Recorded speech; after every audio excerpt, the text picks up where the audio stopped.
Mr. Cantrell, please proceed. Mr. Wright, you guys figure this out. Good afternoon, Chairman Carper, Ranking Member Coburn, and Senator Chiesa. We appreciate the opportunity to speak to you today about prescription drug diversion and Medicare program. In addition to the Medicare dollars stolen, there are a few areas of healthcare fraud where we see such a direct and devastating impact to patients. The CDC has characterized prescription drug abuse as an epidemic, and too much of the time, the bill is being paid by Medicare. This is a drug trade subsidized by the taxpayers. Bringing these criminals to justice is a top priority for OIG, and over the last 5 years, our prescription drug fraud investigations have nearly quadrupled.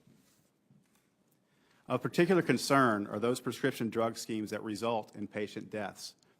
These are often associated with sham pain clinics or pill mills.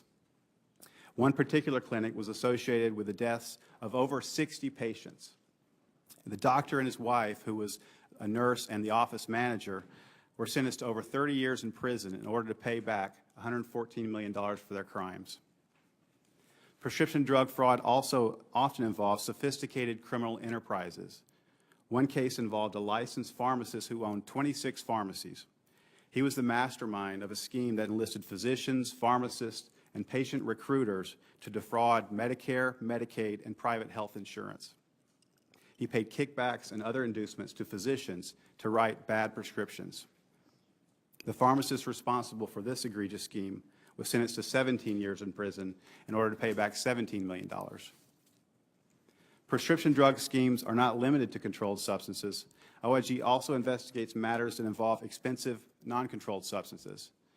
In one example, a pharmacy billed for medically unnecessary and very expensive antipsychotic, respiratory, and cardiac drugs, but never dispensed the drugs.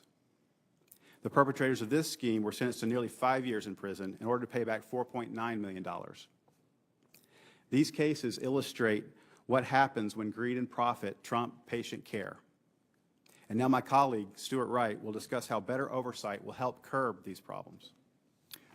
Good afternoon. I'm Stuart Wright, Deputy Inspector General for Evaluations and Inspections in the Office of Inspector General.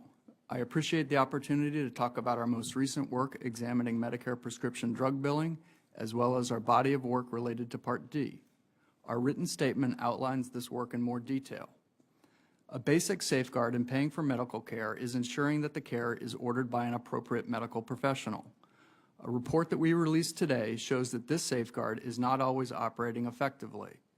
Nationwide, Medicare Part D paid more than $5 million in 2009 for prescriptions ordered by individuals who clearly did not have the authority to prescribe. These individuals included massage therapists, athletic trainers, dental hygienists, and contractors responsible for home repairs. We even found that interpreters, lodging companies, and veterinarians ordered prescriptions. In addition, we reviewed 10 states in depth and found that Medicare inappropriately paid for drugs ordered by other types of unauthorized prescribers, such as counselors, social workers, and chiropractors. Medicare paid more than $26 million for these drugs. Senator Carper, as you indicated in your opening, tens of thousands of these prescriptions were for controlled substances. Vulnerabilities in Part D are not limited to unauthorized prescribers. In our report issued last week, we identified questionable prescribing patterns by 736 general care physicians. In total, Medicare paid $352 million for drugs ordered by these physicians in 2009. These physicians were extreme outliers and prescribed very differently than their peers. Some ordered extremely high percentages of certain controlled substances, such as oxycodone and morphine. In one example, Medicare paid $9.7 million for one California physician's prescriptions. This is 151 times more than the average prescriber. We also found 24 doctors who ordered more than 400 prescriptions for at least one of their patients. In another review, we found approximately 2,600 retail pharmacies that billed far outside the norm. Medicare paid a total of $5.6 billion in 2009 to these pharmacies. While some of these billings may be appropriate or may be due to billing errors, these patterns raise flags that warrant further review. This demonstrates that basic checks need to be done routinely by Medicare. In addition to conducting claims analysis, since the inception of Part D, we have examined oversight and identified vulnerabilities. Notably, we found that some plan sponsors did not identify any fraud and abuse cases, and the MEDIC has not fully utilized data analytics to identify potential fraud and abuse. Taken together, our findings consistently demonstrate the need to strengthen Part D monitoring and oversight.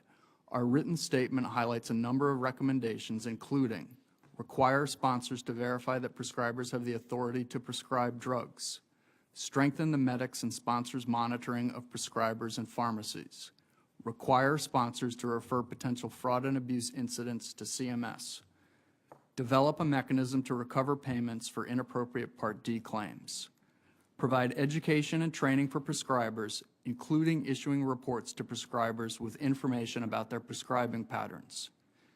In conclusion, more needs to be done to ensure patient safety and to prevent fraud, waste, and abuse. CMS, the MEDIC, and plan sponsors need to conduct more rigorous oversight and monitoring. The OIG will continue to bring all of the oversight and enforcement tools at our disposal to protect Part D and its beneficiaries. Thank you for your interest in this important issue and for the opportunity to present the results of our most recent work. We would be happy to answer any questions. Thanks, Mr. Wright, and we'll have some, believe me.